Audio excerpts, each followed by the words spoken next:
E o primeiro destaque hoje do TJ é os casos de intoxicação por metanol em bebidas afetaram diretamente os estabelecimentos comerciais que vendem os produtos em todo o país. E enquanto as autoridades seguem com as investigações, os setores que trabalham com destilados reforçam os cuidados para tranquilizar e voltar a atrair os consumidores.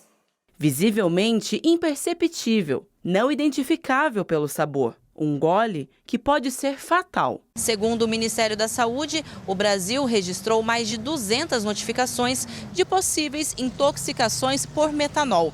Isso distribuído em 13 estados. Destes casos, 17 já foram confirmados. A adulteração costuma atingir os destilados, como uísque, vodka e gin. O metanol é um álcool usado de forma industrial em produtos químicos, solventes e é altamente perigoso se ingerido. Os sintomas são clássicos de uma embriaguez, né? Ou uma intoxicação exógena, que a gente fala, né?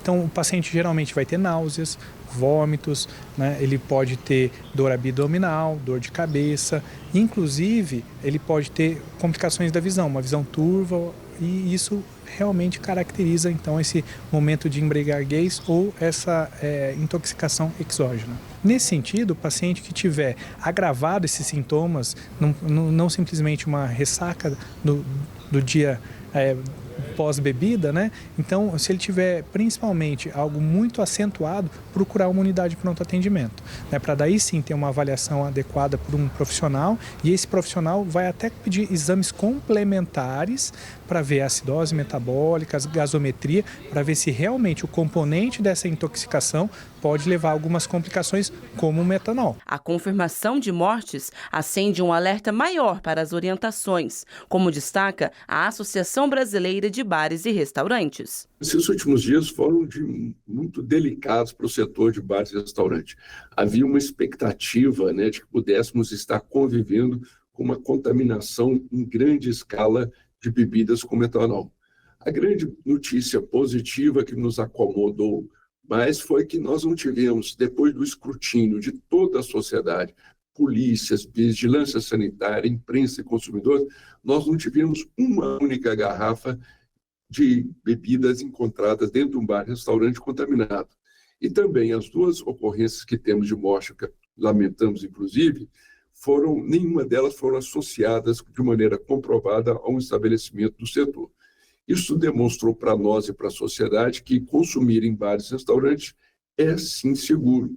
É claro que não nos afastou da preocupação de tomar medidas adicionais de segurança, né?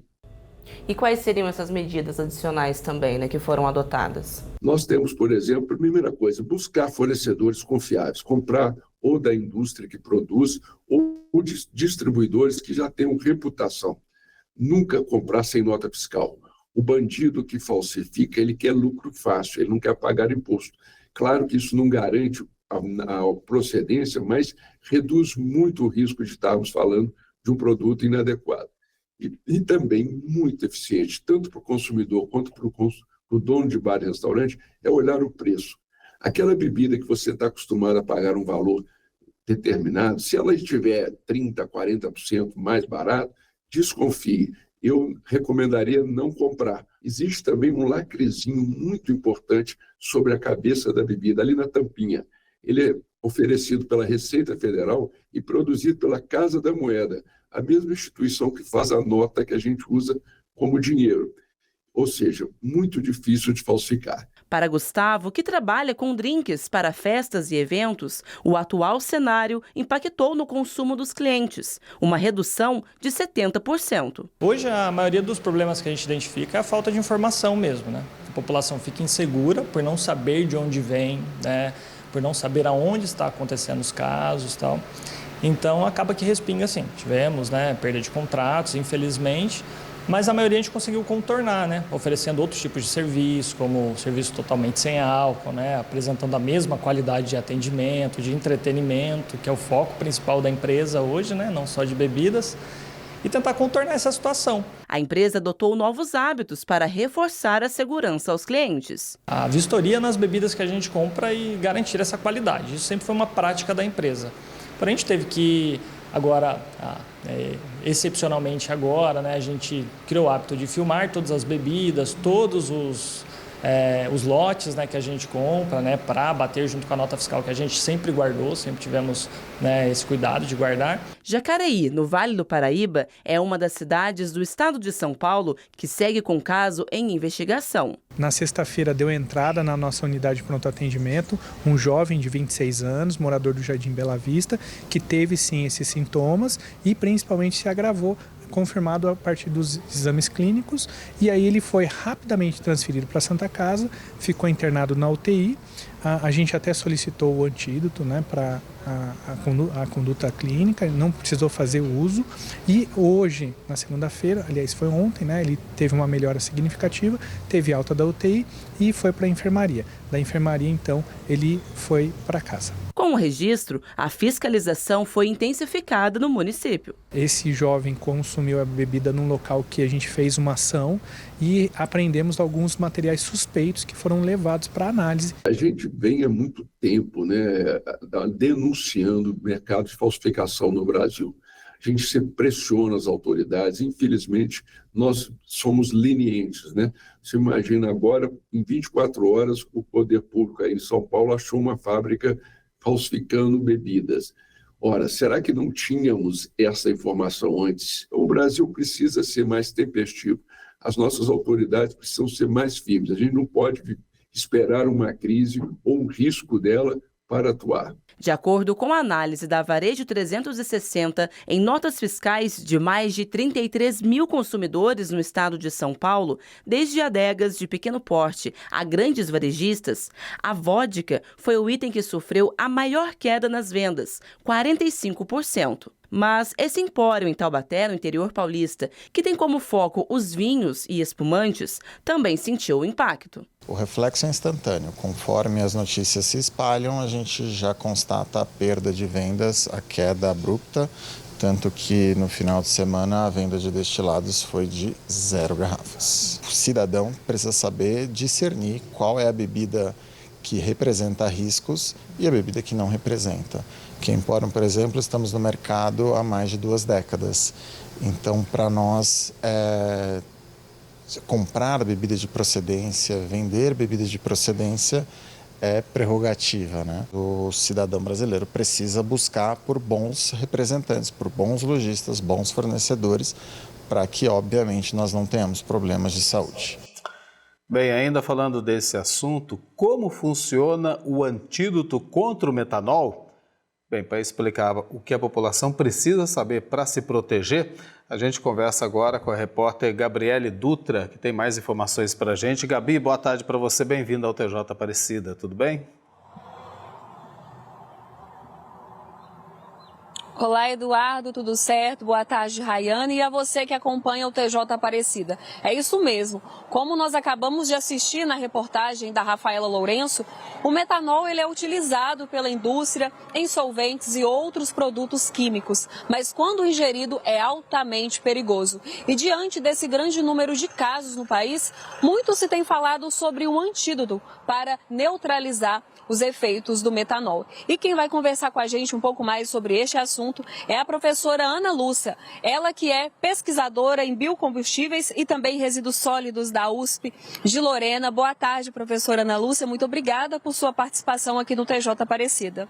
Boa tarde, Gabriele, boa tarde a todos, é um prazer estar aqui com vocês. E professora, para a gente começar, eu gostaria que a senhora explicasse assim, como o metanol ele age no nosso organismo. Gabriele, o metanol ele é altamente tóxico, como você viu e o pessoal acompanhou na reportagem. Ele entra no organismo e ele é metabolizado pela enzima do fígado, é uma enzima hepática. Só que ao entrar no organismo, essa enzima começa a agir e produz um composto muito tóxico, que é o ácido fórmico. Então isso causa dano no organismo do ser humano ao ser ingerido. São esses sintomas que nós vimos que pode até levar a pessoa à morte. E falando sobre o tratamento, um dos antídotos que tem sido utilizado é o etanol. Qual é a diferença do etanol para o metanol e como ele funciona também no corpo? Como eu disse, o etanol, quando ele entra também no corpo humano, o fígado começa a trabalhar, ele coloca a enzima, né, que é uma enzima que vai digerir o etanol, só que o composto formado não é tóxico, porque é o ácido acético, o último composto formado, não é tóxico para o ser humano, diferentemente do metanol.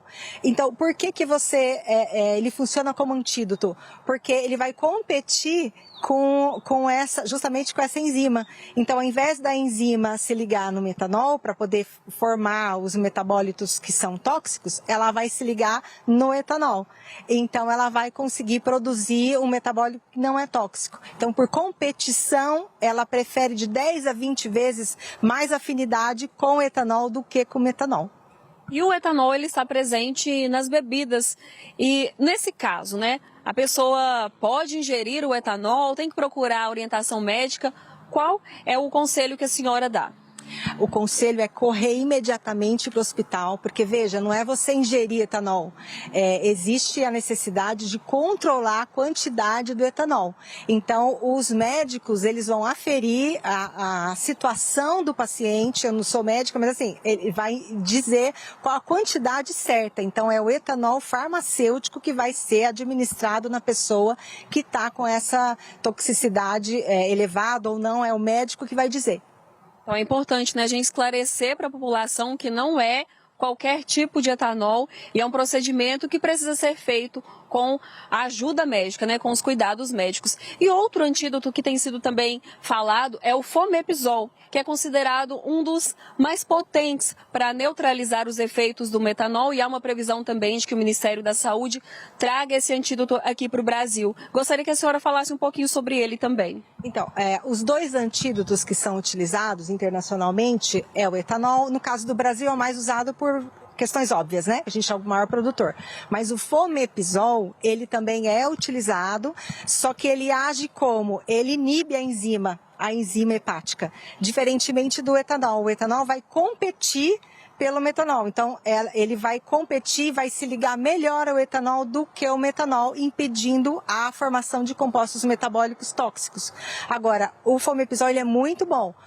Só que ele é caro, né? E o problema do Brasil é que a gente não tem ainda o registro da Anvisa, né? Para administrar esse medicamento aqui no país.